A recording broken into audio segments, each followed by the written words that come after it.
Welcome to Profit and Prosper, a podcast for entrepreneurs who are ready to make some money while doing what they love. On this podcast, we're going to pull back the curtain and talk about all things business and money.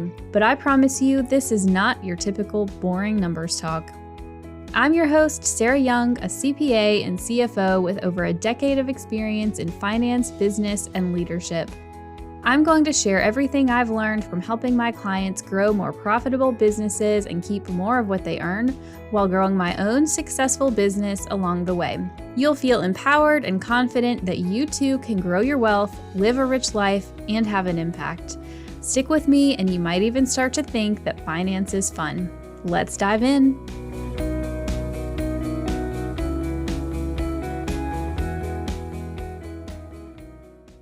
This week on the podcast, we are continuing our series on how to increase your sales and your cash inflows by considering how aligning your business with your values as a person, as a human being, can actually help you make more money.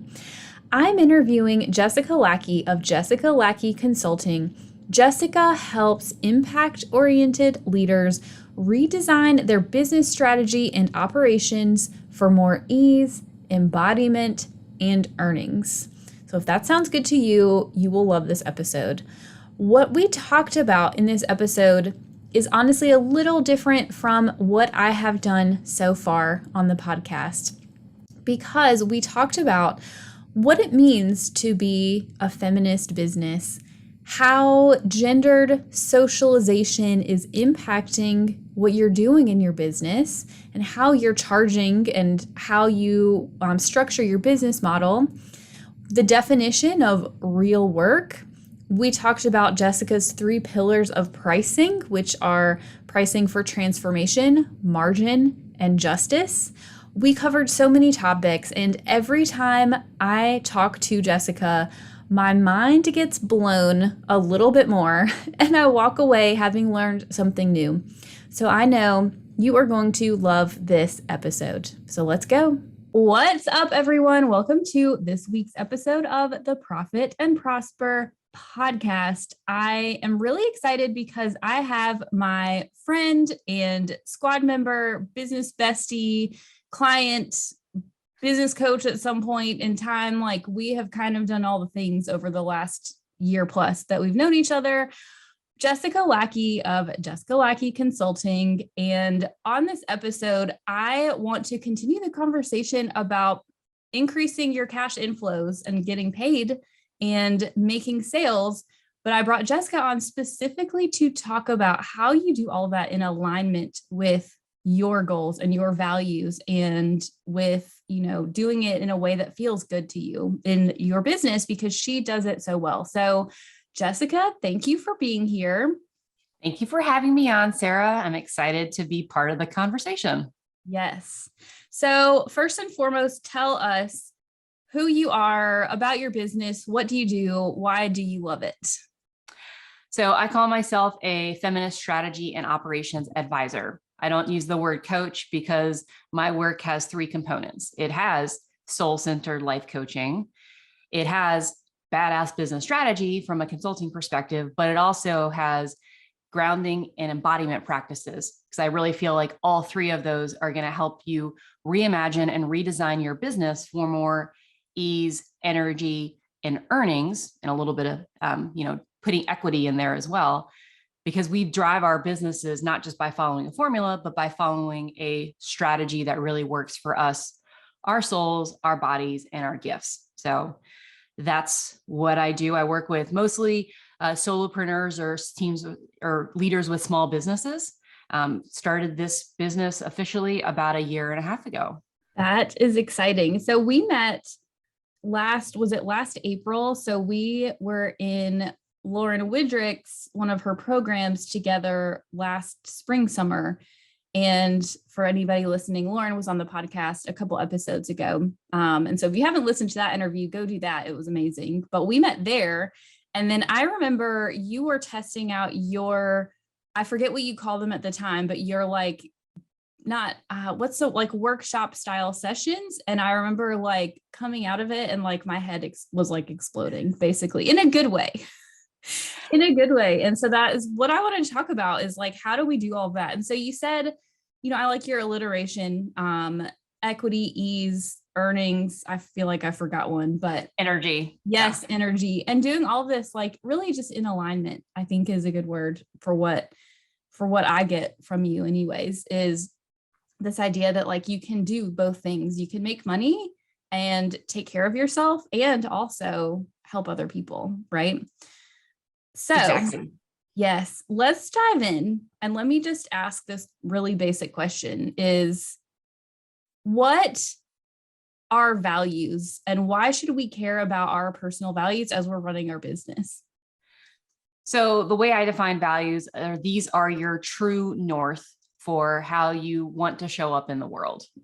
So these are the values that make up your compass for running ideas, running things through a filter so you can know whether or not that aligns with your, we say aligns with your values, but really it aligns with your soul. I think values are also different than gifts, which I don't know if you're going to touch on, because our gifts are also, we can. Yes. How you like, if the values are how you want to show up, your gifts are how literally how that manifests in the world and kind of the work you're meant to do.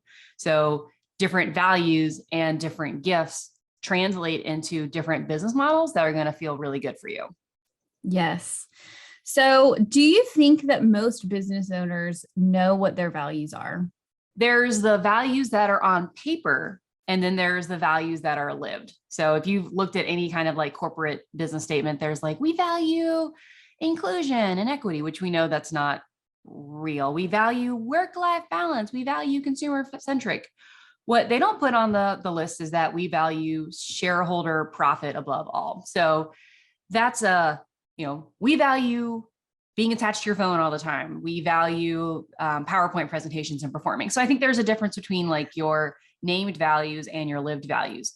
But I think also particularly for women business owners, we see that our values kind of get enmeshed with almost our gendered socialization and training about like being of service and being a helper versus more, more higher level values like honor and commitment. Because I think we're just like, I love helping people. I'm like, well, that's not really a value. That's how do we, transcend kind of our socialization and to really say what's truly a filter for how we want to show up and a compass for how we want to show up in the world. It may or may not be service and helping, but if it is, how do we think about that on a higher level? Yes. I love that you said that because, most of my clients are women. I have some who are not, like some cool men, but like most of them are women business owners. And a lot of my audience is also like women, socialized as women. And I see this coming up the longer I'm in business, the more I just like feel called to just point this out. It's like women are socialized from a very young age to value like being the helper and like playing that support role and to do good for other people. And these things are also like perceived to not be in alignment with also making money.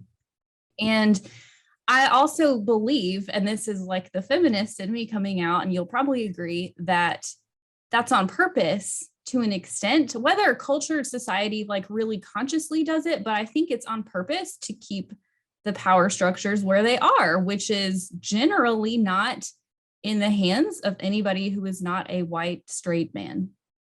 It is conscious. It's really conscious. We look at what our advertising and we look at what we're taught in school and how, you look at, we talked a little bit about this on our pre-discussion, but government policies that make it really difficult for having two heads of household in the workplace, just because of lack of childcare and things like that. So, it makes it hard to reconcile being of service and helping with making money because care work is literally not valued monetarily in the United States. And so we're wired and trained this way. So that's, I think, what's so important about talking about pricing is to recognize that we can and should break the paradigm that being of service and being a helper means giving your stuff away for free. I just got like the chills, like, yes, to all of that. And I think I could go down such a rabbit hole about what you just said about like the care work not being valued and all of that. And I think that is a huge reason a lot of my clients start their own businesses. And I mean, I was just interviewing a VA yesterday who started her business for the same reason. And I mean, when I was in the corporate world, and I won't go down too far down the rabbit hole, but when I was there was like almost a competition of like who could work the longest and who could work the hardest and who could be the most productive. And there were people in the finance department who said, multiple different people would be like, I am the first person to drop my kid off at school or at daycare in the morning. And I'm generally the last one to pick them up if I'm not late after the daycare pickup deadlines. And this was before I had my son. And I just remember thinking, I want absolutely nothing to do with that. Yeah. I believe I can do both. And I think that women can do both. If you're enjoying my podcast, then you are going to love my exclusive weekly email series, Profit and Prosper Millionaire Mondays. As a business owner, you have limitless potential for the amount of cash flow you can create in your business, but your journey to building wealth might not feel all that straightforward. To convert your cash flow into real wealth, you need to do a bit of planning and strategizing so that you can be wealthy and be well, reaching financial independence and eventually retiring or relaxing early at your lake house, which is my plan. In my Millionaire Mondays email series, I share tactics and strategies for using your business to generate your first $1 million in net worth in the same approachable way that you get in the podcast. Sign up for my exclusive emails for free at profitandprosper.co/millionaire. How do we begin to break apart this? I don't know. You tell me, what was the phrase that you just said? Because you said it way better than I can ever say it. I think we break apart the paradigm that being of service and being a helper means you can't charge for things. But I think it's broader than that. It's how do we think about pricing in the context of women's or any business owners' real experience and transformation that you provide? How do we think about it in relationship to margin? And I think we'll talk more about that. And how do we think about it in contributing to economic and social justice? So those are ways we embrace our values while also building a thriving business. Because what one of my teachers, Kelly Deal, says is, if the feminist in the business isn't thriving, it's not a feminist business. And I think that's what we have to remember. Having an anti-capitalist business only works if you have a business. And if you run out of cash and you run out of money, you have no business. So yes, it's really important that we think about our business models so that we can impact the communities that we care about. But in order to do that, we have to actually be in business. So let's make sure we talk about what that means from a pricing perspective. Yes. So I'm glad you said that. And we were voxering about this before, and you were like, I won't use the word anti-capitalist, but I was like, no, let's go there. Because I think we both are reading or recently have read Trudy LeBron's Brooke. It's like a tongue twister. Her book, which is, tell me if I'm remembering the exact title wrong. I'm literally on chapter 3. It's like anti-racist business. Yeah, the anti-racist. It's the anti-racist business book. Yes, that's exactly it. But she talks about this idea of anti-capitalist businesses. And for people who've never heard of this and think that we're diving off the deep end, tell me, what does that mean? Because I envision telling my mom this, right? If I use the word anti-capitalist to her, she would think are you turning into a communist? So what does that mean? And what does it mean? What does being an anti-capitalist business mean? What does a feminist business mean? Really? Well, there are people who are way more schooled on this than I am. So I'm just going to give you my perspective. Capitalism is where it's free markets, it's privatization of goods and services. And I think in the 80s, late stage capitalism or 90s, neoliberalism really started to to build and grow its head. And that's where you start to see the kind of crippling of government support meant to ensure a social safety net. You start seeing more mergers and free regulation. And then you start to see more extraction of the environment and more exploitation of workers. So I think in like our context, a anti-capitalist business from like maybe a service-based perspective is one that doesn't plagiarize and steal from your teachers and gives lots of citations and credit. It doesn't lift off the work of particularly women of color and kind of profit off that work. It doesn't tout your 7-figure business and then you're hiring a team that you're paying maybe overseas for like $7 a day. Those are the types of, it's not concentrating power, particularly for those with more mythical norm identities. Hat tip, Audre Lorde. And really saying, how can we acknowledge that there is inequality in the world, and how can we look at how we serve a broader audience versus just simply how do I retain more personal profit? So if you're Jeff Bezos, maybe it's not have billions and billions at the top of Amazon, and maybe it's pay your warehouse workers a higher wage and let them go to the bathroom. So that's like when we think of anti-capitalist business, it's how do we think about the collective thriving and also participating in structures that support the most marginalized around us so that we're all rising. So how do we give a little bit more so that everyone has a little bit? Yes. And I love that you said Jeff Bezos, because I think back to, was it like last fall when everybody was like launching the rockets into space? And, I just really like that stuff like that just really drives me kind of nuts, to be honest. Like I'm all for exploration and doing this. Like that's great, I guess. We don't really have to go there, but I think it's just the idea of like how many billions of dollars collectively went into building all these rocket ships for rich people to put themselves in space for 20 minutes or however long it was that could have been used, to your point, to allow Amazon workers to go to the bathroom.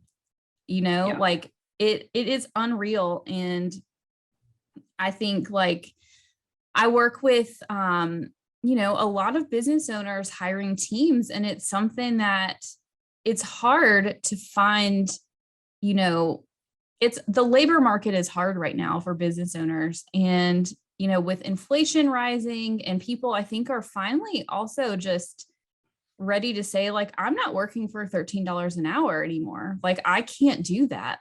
And I think, how do we as business owners, like if you're listening to this podcast, you may not have heard the word anti-capitalist or feminist business before, but I think if you move past the word itself and really think about, to Jessica's point, what are your true values? Like, what are the things that you really want to do in this world? I bet you are in alignment with what she's saying, with treating people fairly, with like supporting the people that help you build your business, right? Paying them a fair wage. So I think all of that is amazing. And you cannot do that if you do not make money, if you don't have a profitable business, and if you're not charging for the value of what you provide. Or Jessica, it's actually got a really nice framework. It's a nice segue into your three, I don't know what to call them, 3 elements of pricing.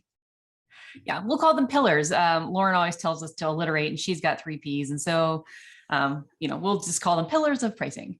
The first one I wanted to talk about is pricing for transformation. So many people I talk to think, well, like, I charge by the hour.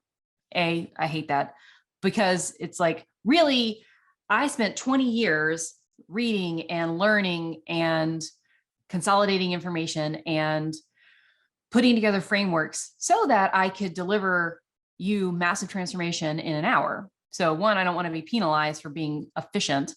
And 2, I trained that hard so that I could deliver it in an hour. So when we think about pricing by the hour, pricing by the day, let's break that paradigm and say, truly, what is the transformation you are providing for your clients? What is that value you're giving them? And not like, it's not your worth, like charge your worth makes me want to barf. Charge the worth of the transformation that you're providing and being honest about that transformation. Some of my clients, based on their stage of business, they're starting out, they're, in the seed stage of their business. It would be, I can't promise and back up the value of, I'll give you a 6-figure business in a year. And that means that if I'm charging you, if you want to get a 10x return on your investment, I should be charging you $10,000. I know that that's like best case scenario. So personally for me, I feel inauthentic about charging that price because I can foresee the value of that transformation, from an actual perspective and say, I don't feel so great about that, but do I feel like I can get you up and running to get to 50K? Sure. And so how do I use your ROI calculations to think about truly what does my pricing look like for the transformation I'm providing? And if we're talking about 250,000 business owners, can we get them, 3x, 4x, 10x return on my coaching and consulting? Yeah. And also because they have the cash balance to support it, there could be a higher price there because the actual nominal value of that transformation is higher. Mm-hmm. So just by fact of the math, right? Because the same, I do the same thing because our different services are really tailored for businesses at different levels. And so my monthly CFO service is way more expensive than our tax package, right? Because it's just a different transformation to provide. And it's a balance, right, of not fleecing people, but really being able to back it up. But also, I actually had this conversation yesterday with one of my coaches, and I was talking about like not feeling like sometimes there's a struggle where I price my services, and part of my value transformation is like, yes, cash flow, bottom line, profit, save money on taxes. But part of my job is not to implement necessarily all the things I'm talking about. It's just to talk through the strategy. And so disassociating myself necessarily from like the responsibility and the over delivery of feeling like I have to hold people's hand through that, but also charging enough. And so I guess what would you say to that is we don't want to charge hourly because it's really difficult to make money for that. But we also don't want to feel the pressure necessarily of over delivering and doing all of that too. I think it's looking at as you start to get more reps under your belt with more clients, what is the expected outcome they're getting? Are they really implementing your strategies and seeing the kind of expected success you expect?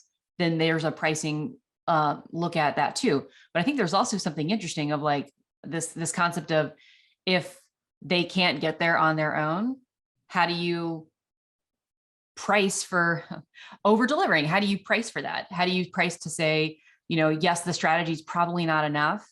And based on my experience, we're going to need to add in some implementation support. And that's going to give you even more value than just the strategy alone.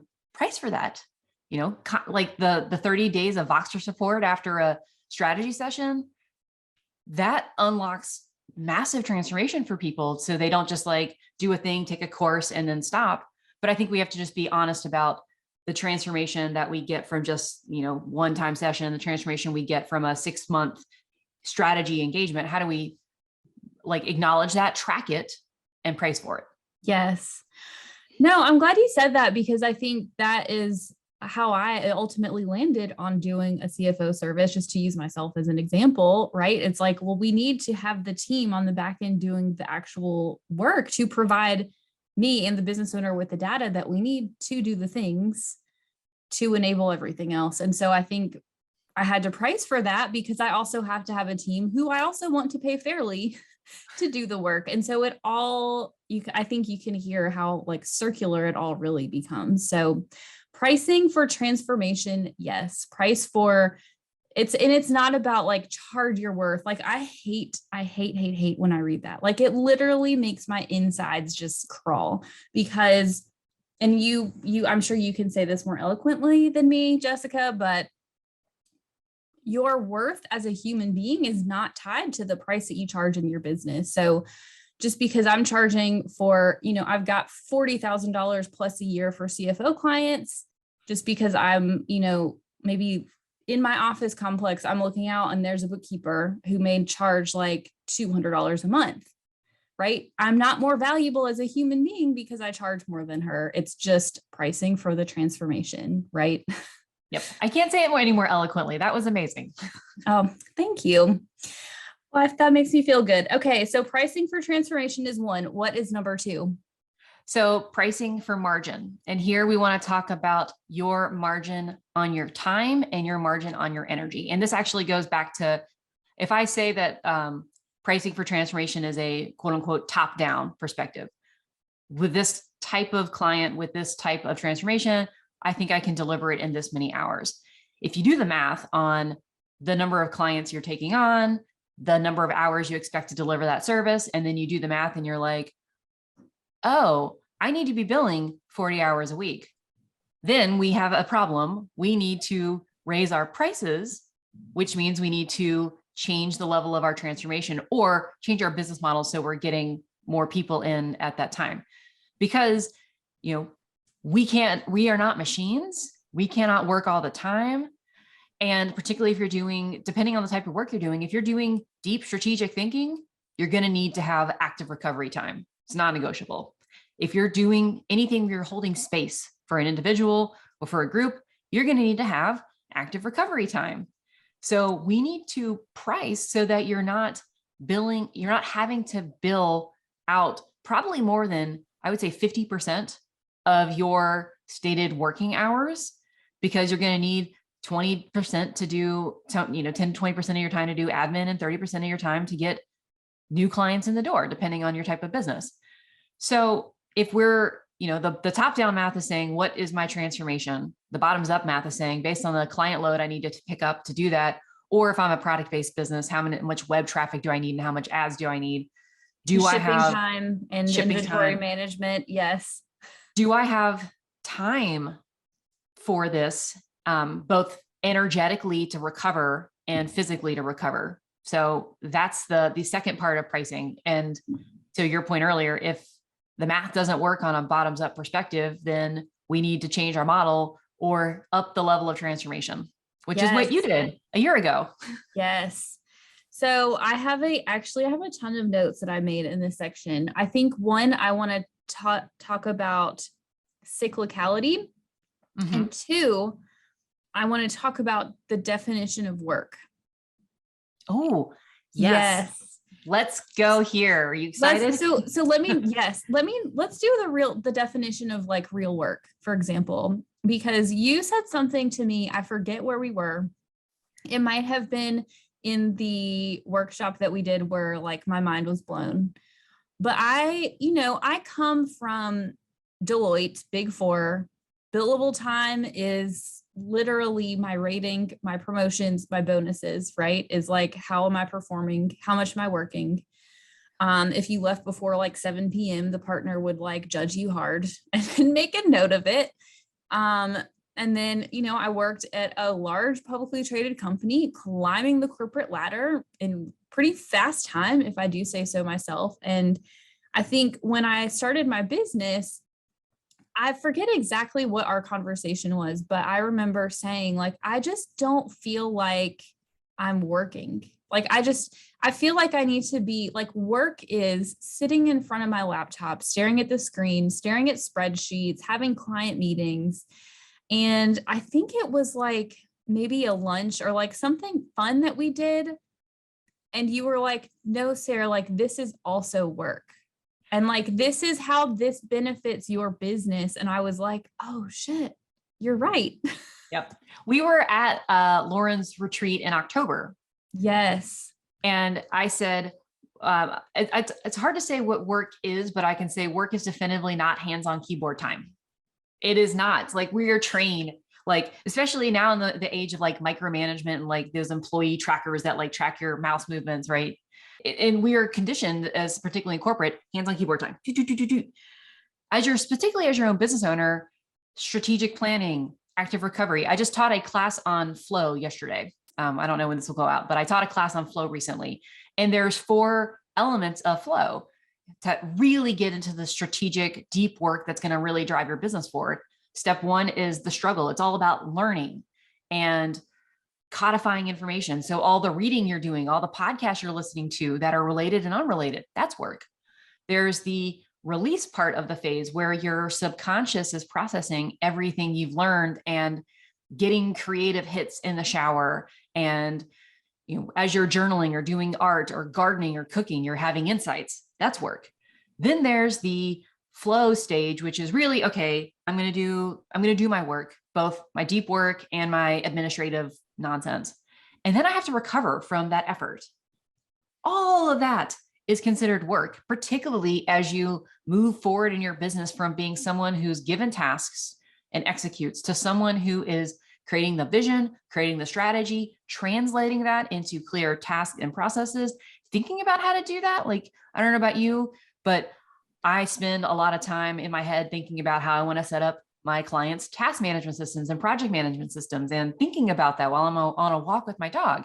That's all work time. And then, yes, there's the 20 minutes that I spend typing it into Asana when I get home. But, as a CEO, as a leader of your business, thinking about the vision, thinking about the strategy, thinking about your core values, and not just thinking, but feeling and like tending to your body, tending to your foundation, that's all work, which is why I've discovered that like I work like way more than I did in corporate, because now all of the reading I do and all of the tending to my personal soil, I would call it, that's all like part of how I show up to do my job. But I love it. So I don't consider it work, but like my hobby became my work, my work became my hobby. And so it's, the lines are a little blurred for me right now, but that's all work. So when you take that time away from your business, and that's why you have to have margin time to not be delivering for your clients. So you can be dreaming and thinking and being creative about what comes next. Yes, that's exactly why I made that note in this section, is because I think we have to break out of this employee mindset, one, of the hands on the keyboard time is what literally pays the bills, to, as a business owner, it is important for you to take care of yourself. And it is important for you to have the space to do the things, because if you don't ever leave space, you are never going to get ahead, and you're going to get into a stage of burnout really fast and want to shut it all down. I've been there. That's why I say this. So yeah, I think when we price for margins, it's not just about team time, right? So a lot of business owners will literally do the math of like, how many dollars will it cost me to, I'll use an example of a home organizer. How many dollars do I need to pay my 2 people who are going to go spend a day or 2 at the client site compared to how much I charge? But I think you also have to build into your capacity, time for you to have space outside of doing the work. Yeah. And you're probably going to talk about this with cycles. Are we ready to go there? Yeah. So, we are taught, in the industrial era, that the machines just run. There might be some scheduled downtime. That is not how nature works. That is not how humans work. There are ebbs and flows in businesses seasonally. There are ebbs and flows in business just based on the life cycle. You might be starting something new. You might be scaling something. You might be sunsetting something you're like, okay, I'm not in love with this anymore, or I need to up level and change my, streamline my operations, change my back end, or retire a program. And so if we always charge for the best month, I listen to your other podcasts there, I listen to all your podcasts, but if we always charge for the best month, we set our standards too high and we can never allow for the cycle. So we get trapped on that hamster wheel of needing to make X, which means we can't take a step back. We can't let our bodies rest. We can't dream of something new and test it and pilot it a few times, because we don't have the cash reserve in the bank to plan for that cycle. And it's completely unsustainable to assume linear growth up into the right, short-term results. You see, that's what crashes and burns companies in the public sector, having to sacrifice long-term health for short-term gains to appease the stock market. That happens in business all the time, small businesses too. So how do we price for margin of cash as well, so that we can cover when we have ebbs and flows in our creativity and our capacity? Or hell, if you want to go on vacation or take a sabbatical or take time off, or just, or hell, if you're a woman and you need to have some cushion for pregnancy or being sick or taking care of older parents, unfortunately, the burden of caregiving tends to fall heaviest on women. So how are we pricing for the fact that we have to cover not just ebbs and flows in our lives, but life stages for the rest of, the world we're a part of. Yes. So pricing to make sure that you have time and space and cash in the bank. I have a pretty new client who literally started their business last July and in 6 months did 250 in revenue and will do $1 million plus this year. And I'm not saying that to like glorify like how fast they grew.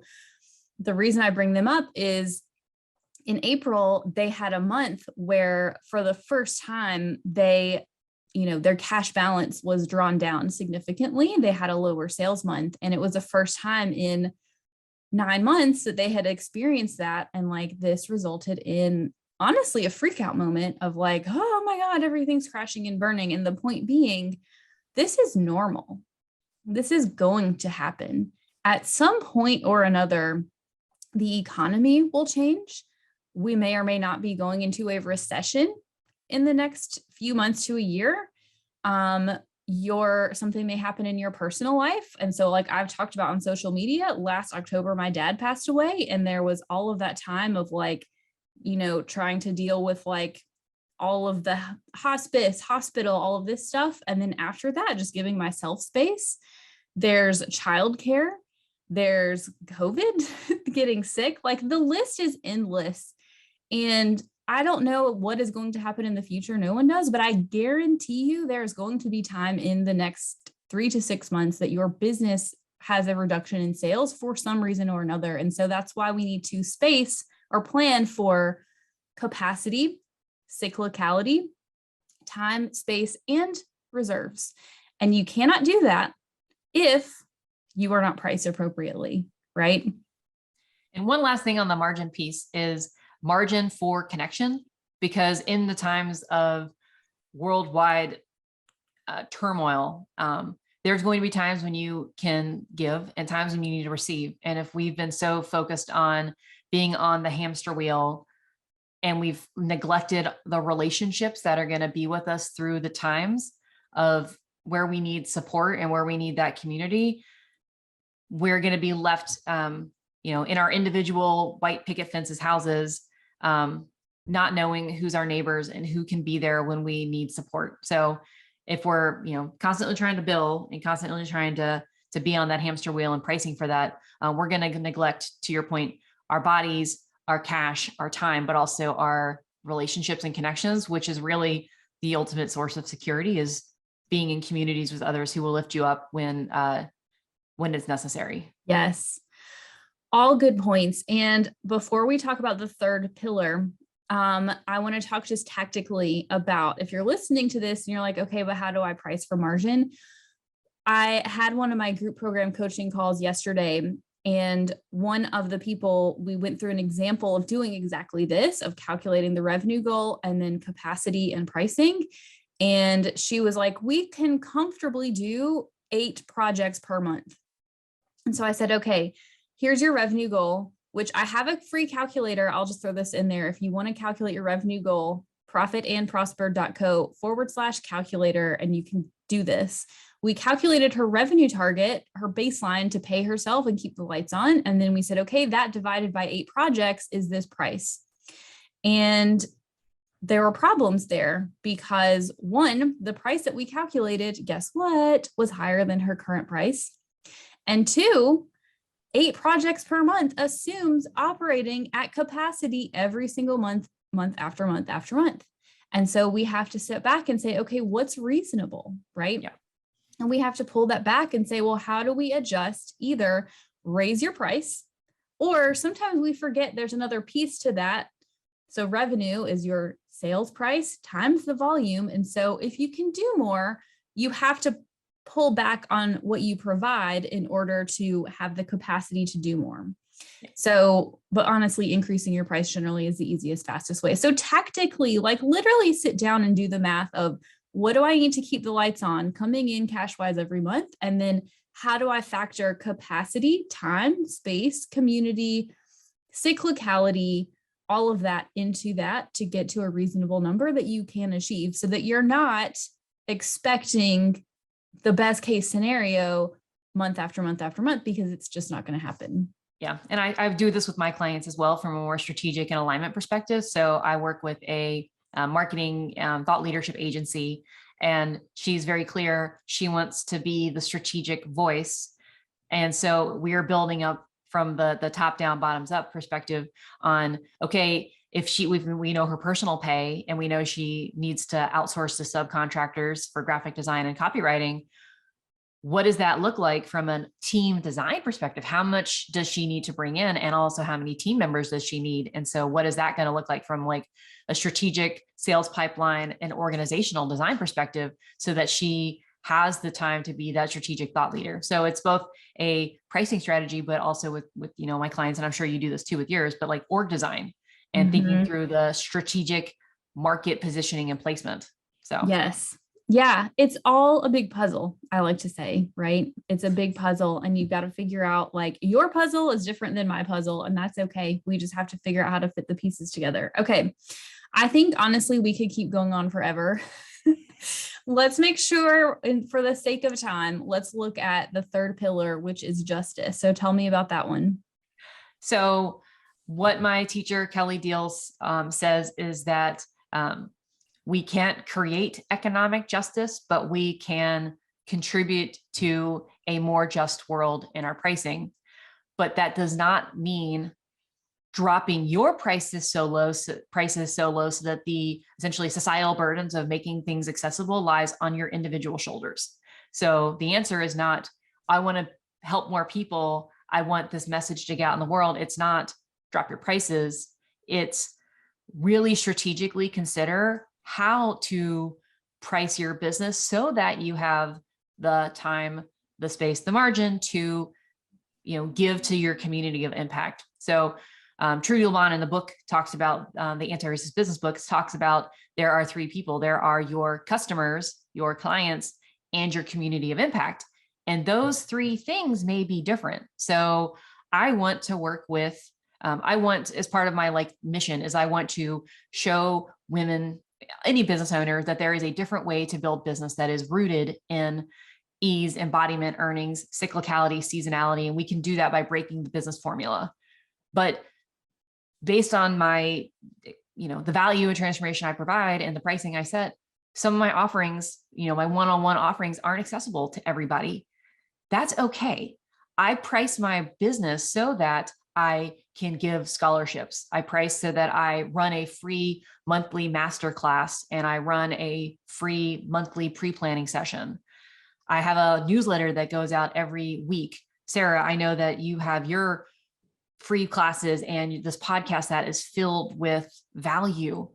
But I can only do that because I'm not pricing so that I have to be working all the time. I actually have the time and space to create free or low cost offerings. Some other ideas are creating sliding scale pricing, should you be able to afford to do so, where you talk about named economic indicators. If you own your own home, are able to travel recreationally, have access to wealth, this is your price. If you are a nonprofit, you're supporting multiple dependents, you don't have access to healthcare, you are from a systemically marginalized population, you may have access to this price. And so how do we think about sliding scale pricing? And how do we think about, particularly as those of us with privilege and power, how do we think about divesting of our profits in some places in order to give back to, individuals stewarding the land, for example, because we're living on land that we are not indigenous of. So those are some ways to think about, but you all have to have prices that allow for profit and time in order to give back to that community. So I know that was a kind of long overview, but yeah, well, I was actually going to ask, in my notes, I was like, give me examples of how this works. And I'll use myself. This is my goal. And Jessica has heard this before. One of the things I feel strongly about is empowering women to run businesses. And, statistically speaking, I forget the number, but so few women get access to funding and, capital to start up businesses compared to men, frankly. And one of the things I want to do is I want to make so much money in my business that I can not just to make the money and like, be rich and do all of that, which is also okay. But I want to make so much money that I'm able to afford my lake house that I talk about, and also like have money to invest in women-owned businesses to lift them up, because that is in line with my values, which is helping to provide economic justice for people who don't have access to that. And so I think there's so many different ways to achieve both, but ultimately it comes down to you've got to take care of yourself first, and you've got to pay yourself regularly out of your business, but then structure things in a way where you're making enough profit so you have the space to take care of yourself and do the things in your life you want to do and travel and like spend the money on yourself, but also to, if you want, if this is one of your values, to give back and empower other people, right? And you may say, well, I'm not making money. How do I do that? So one, fixed pricing, but two, think about the ways that you can be of service, even that are free. Do you have a free newsletter? Are you looking at leveraging your line items like in your budget? So if you are hiring teams, are you hiring diversely? Are you spending money with vendors who you understand their business practices? Unfortunately, we all spend a lot of time on the social medias, which is just making some people richer. But do you use a scheduling tool that's maybe, female owned or something like that? So how can we look at leveraging the money you are spending for justice? And as well, thinking about, do you give time to causes? But again, we don't want to martyr ourselves, but we do want to think about how we are, maybe you don't have a lot to give, but you can make connections between business owners who need resources. Those are ways we can contribute to this communal thriving, even if it starts early in your business. How can you, we're not talking about this and not a pricing thing, but how do you cite your sources? Like that's free, and that contributes to justice and contributes to, this is how we create a more equitable environment. Some of it starts with pricing, but some of it's also like in the spirit of giving of service. How can I align with my values, even if I'm currently not making enough money in my business to give financially? Yes, I'm glad you said that, because I think it doesn't have to be this thing that we do one day. It is, how do we hire a team that, to your point, is not like paying someone in the Philippines $7 a day, right? Maybe hire the same person, but like pay them an actual living wage, right? Which, like, I don't know what a living wage is in different countries, but like, I think you understand my point. And I think this also circles back to like what it means to be a feminist business. And like, do you know this stat off the top of your head? Like what percentage of businesses are headed by women in this country? Do you know? I don't, but I do know that like less than 4% of all VC funding goes to women-owned businesses. So I do know that stat. I think that I'm interested in this. I may have to look it up and put it in the show notes, but like, I truly believe, based on my clients that I see who are women who are making, high 6, 7, almost 8 figures in revenue, that when women are in places of power and have wealth, that they tend to give that to their teams. They tend to do good in their community. They tend to lift other people up at a fairly high rate. And again, this is all anecdotal, like not based on any study that I have ever done, but I just really believe that it goes back to being a feminist business. Yeah, I mean, Nike had the girl effect, which is where we, at my old company, we would invest in young girls, because at that age, that's when they really start to become mainstays in leading and shaping their communities. Pretty sure it's more than anecdotal. Yeah, I know it is. I just like I like to have numbers to reference, because come on, I'm a CPA. I like numbers. Okay, so I feel like anybody listening to this, I think that you probably have a ton of actionable advice. So I hope that you had your notebook out and we're taking notes as you did this, because I think this was amazing. And so the 3 pillars of pricing, Jessica, can you tell us again, like high level, what are the 3 pillars to summarize? It's price for transformation, and separate the transformation you provide from your worth as a human. It's price for margin, price for time, energy, cash, community margin, and consider cyclicality and seasonality in your business. And then price for justice. If the feminist in the business isn't thriving, the business isn't thriving. So that may mean counterintuitively raising your prices so that you have the ability to give back in time, in mentorship, in money to your communities of impact, even if that's not your clients. Yes. Okay. So good. Jessica, before we go, tell us, I have my question I ask everybody, and you may, because you listen to my podcast episodes, you probably knew this was coming. I like to highlight it being okay to be rich and spend money on yourself. And so thinking about like what it means to be wealthy to you, what is something that you would buy or invest in that feels like luxurious or like extravagant to you right now? So I don't really buy a whole lot of things, but really where my dream is to be an angel investor. So I invest a little bit today in a company called SheEO, which actually provides interest-free loans to women-owned and non-binary owned ventures. So, but my dream is to have, to really be able to be an active angel investor. We might get a house in Asheville, but really like we structure our life so that we can be comfortable with me working not in the corporate environment. So all I really wanted in life was to not work in my corporate job and to have time and freedom and friends and community. And so now it's all about how can we change the world for a better place. So yes. Well, and that is what wealth is about, right? Yeah. It's not about all of the trappings. It's about what is it that you want out of your life and what do you value, and you doing that, actually doing that. And I hear you say you're doing that now already, which I think is amazing.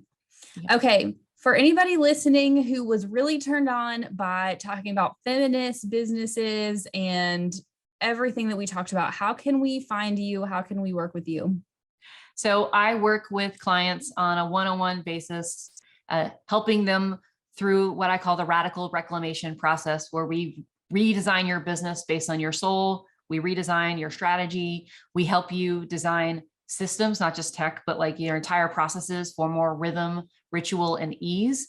And then we design your sustainable success long-term picture, which includes cash, team, and how you're going to leave a legacy and an impact on your community. So I work with clients one-on-one through coaching and consulting, but also if that's not something you're interested in or ready for, I again offer free monthly strategy classes and a free pre-planning class that helps you get clear on your goals, regardless of if you're a business owner or you're just someone who's looking to up-level their life from a rooted, more soul-centered perspective.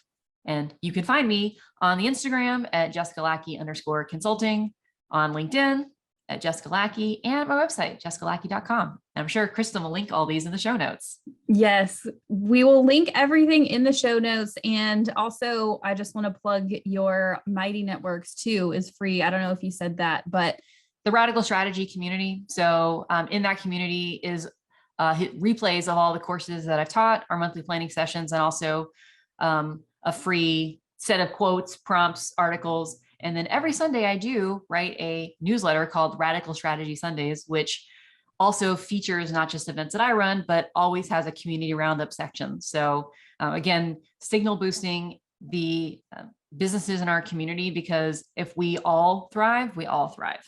Yes. And I think that's an amazing way to end it. So thank you for all of this. This was so good. And we'll see everybody next week.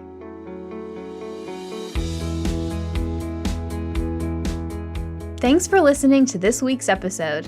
Now, I want you to go take some action. What's one thing you can do this week to create more profit in your business? Send me a DM on Instagram at YoungCoCFO and share your action item with me. If you have a question or topic you'd like me to dive into, or if you're feeling empowered about taking charge of your finances, let's continue the conversation.